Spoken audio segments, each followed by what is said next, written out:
여러분, 우리에게 주신 성경은요, 역사서나 지리서나 위인전이 아니라 예수 그리스도를 통한 우리 영혼의 여러분 구원의 이야기입니다. 한마디로 우리 영의 구원에 관한 말씀이에요. 그러니까 겉으로 드러나는 어떤 역사적이거나 시간적이거나 인물적인 관점으로 보면은 깊이 들어있는 하나님의 구원의 메시지를 들을 수 없고요. 살아계신 하나님의 영, 성령의 음성을 들을 수가 없는 겁니다. 사도 바울은 구원의 시작, 진행, 완성을요, 로마서 8장 30절에서 이렇게 말하죠.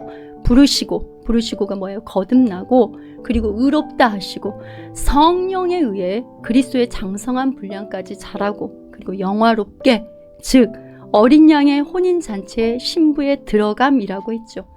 이렇게 성경은 예수님과 예수님을 통한 우리의 구원의 말씀이니, 그래서 계시록이 여러분 혼인잔치로 마감이 되는 거예요. 우리가 이제 가나안의 정복 싸움은 단순히 여러분 표면적으로 땅을 차지하는 그런 어떤 싸움이 아니라 구원받은 백성들의 옛자가 죽어가고 예수 생명에 정복당하는 새 사람의 정체성으로 심령 천국을 깨달아가는 그 과정이 무엇인지 영적인 메시지가 그 안에 고스란히 담겨 있습니다.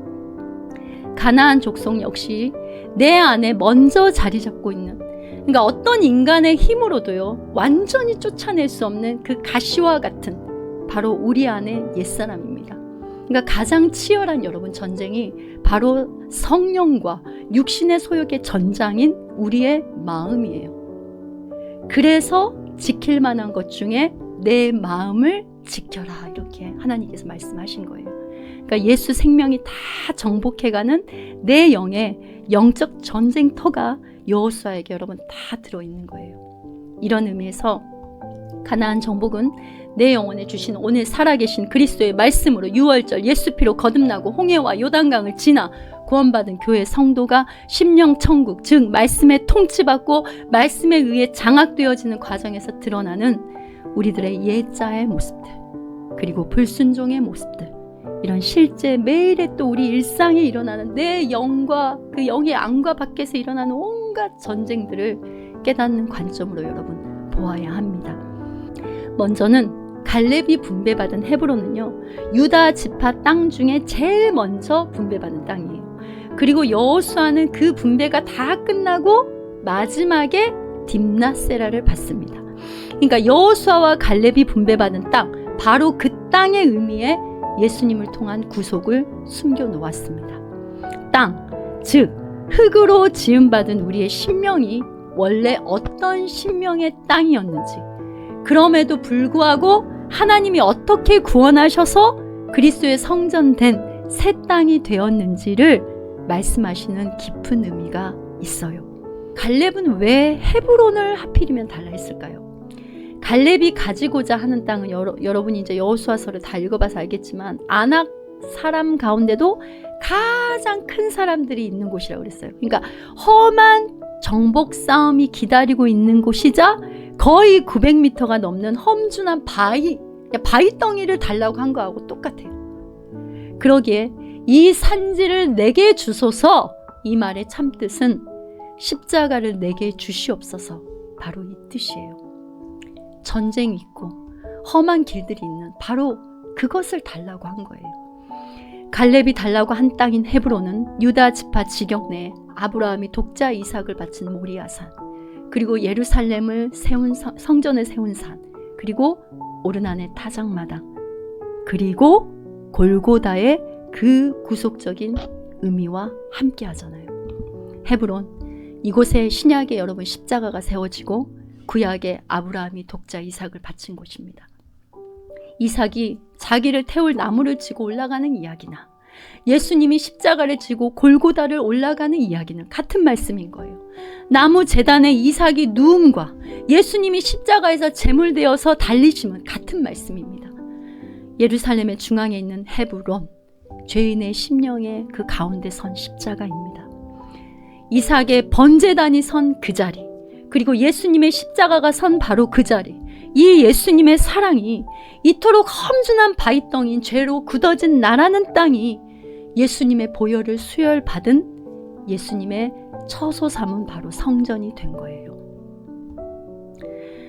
여러분, 다음은 제일 마지막으로 분배받은 땅, 여호수아가 분배받은 뭐예요? 딥나세라입니다. 모든 땅 분배가 끝나고 여호수아가 받은 딥나세라 이 땅은 어떤 구속의 의미가 숨겨져 있을까요? 딥나세라가 상징하는 의미는 여러분, 마지막 남은 땅, 버려진 땅, 그리고 너무 파괴되어 포기한 땅. 그러나 딥나세라의 의미가 뭐냐면 태양이 머무는 땅이라는 의미가 있어요.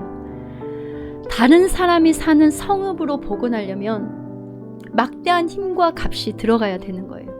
그런데 최고 지도자 여호수아가 바로 이 땅을 받아서 성을 건축하고 여기에 살았더라입니다. 즉 하나님의 아들 만왕의 왕이신 예수님이 죄인으로 상징된 버려진 땅과 같은 딥나세라의 내 영혼 위에 구원의 빛으로 임했다. 바로 이 말씀이에요. 그러니까 헤브론, 유다지파, 사랑으로 시작한 예수님이 결국은 딥나세라 같이 버려진 땅과 같은 황폐하고 죽어있는 죄인들을 복원하시는 구원의 완성, 즉 가장 처음 분배받은 땅 헤브론, 가장 마지막에 분배받은 땅 딥나세라, 바로 여기에 알파와 오메가 되시는 예수님의 구원의 시작과 완성을 하나님은 담아 놓으신 거예요. 여러분, 복원할 수 없는 게헨나, 흰놈의 골짜기, 쓰레기 소각장, 그러니까 쓰레기 태우는 연기가 계속 끊이지 않는 불구덩이, 죄로 복원할 수 없는 진노의 자식들, 도저히 그 어떤 것으로도 복원할 수 없는, 복원이 안 되는, 그런데 예수님이 오셔서 우리를 새 창조로 복원해 내신 것이 바로 여러분 구원입니다. 여호수아가 딥나세라에 살았더라, 이 말은 예수님이 죄로 버려진 땅 같은 나의 구원을 완성하셨더라, 바로 이 의미인 거예요. 죄로 오염되고 버려진 땅, 이 참혹한 나라는 땅을 술람미, 거칠고 어때요? 질기고 쩍쩍 갈라진 개달의 장막 같은 그런 검은 자를 예수님의 신부로 택해 주신 거예요. 바로 이것이 여호수아가 딥나세라를 받고 거기에 성읍을 짓고 살았더라라는 참 의미입니다. 오늘 살아계신 하나님 말씀을 통해 갈렙이 분배받은 헤브론, 그리고 여호수아가 분배받은 딥나세라를 통해 그러면 우리가 깨달아야 하는 그리스도 예수의 마음, 즉 여러분을 향한 하나님의 심정이 무엇일까요? 여러분 심령, 바로 그 심령의 땅의 중앙에 여러분 무엇이 있어야 하겠습니까? 헤브론, 유다지파, 즉 사랑, 예수님의 십자가가 서 있어야 되는 거예요. 십자가의 신앙으로 돌아가라. 헤브론은 예수님의 십자가를 상징함이고, 예수님의 십자가는 내 뜻이 아닌 아버지의 뜻을 구하는 여러분 자기 부인입니다. 그러니까 여러분 십자가가 빠지면 우리는 바로 정죄와 비난의 자리에 떨어지고 율법만 튀어나오게 되는 거예요. 아버지 헤브론을 주옵소서. 그러니까 내 뜻대로 마옵시고 아버지의 뜻대로 하옵소서. 그러니까 내가 분해도, 내가 지금 처한 상황이 힘들어도, 내가 때로는 고난 중에 있어도 내 뜻대로 마옵시고 아버지의 뜻대로 되기를 원합니다. 바로 이 신앙이 여러분 영광스러운 그리스도의 신부인 교회 성도의 고백입니다. 딥나세라, 가장 좋은, 가장 높은 성읍을 차지할 왕이, 고칠 수 없는 성읍, 너무도 시간도 힘도 엄청나게 들어가는 가장 몹쓸 땅, 낮은 땅을 차지했다는 의미는 도저히 견적이 나오지 않는 나라는 이 죄로 얼룩진 인생, 완전히 파괴되고 복원할 수 없어 지옥에 던져질 우리들을 만왕의 왕이신 예수님이 오셔서 우리를 복원해 냈습니다. 예수님이 우리를 구원해 내셨어요. 할렐루야. 지금도 임마누엘 하나님, 보혜사 성령님으로 우리 안에서 신부의 예복을 단장해 가시며 그리스도의 장성한 분량까지 우리를 계속 이끌고 계시는 거예요. 그러기에 오늘이라는 시간을 살면서 여러분 어떤 문제 앞에 방황하지 말고 하나님은 반드시 이 훈련과 연단을 통해서 내 영혼을 복원해 내시는 그 하나님의 크고 깊은 여러분 섭리를 깨달아야 하는 거예요. 오늘 말씀을 심령으로 받고 내 심령의 땅에 그리스도의 말씀이 없어서 원망과 낙담과 두려움으로 픽픽 쓰러진 것들 하나님 앞에 회개하고 다시 이 시간 성령의 생명력을 공급하고 정신을 차리고 다시 일어나야 하는 거예요.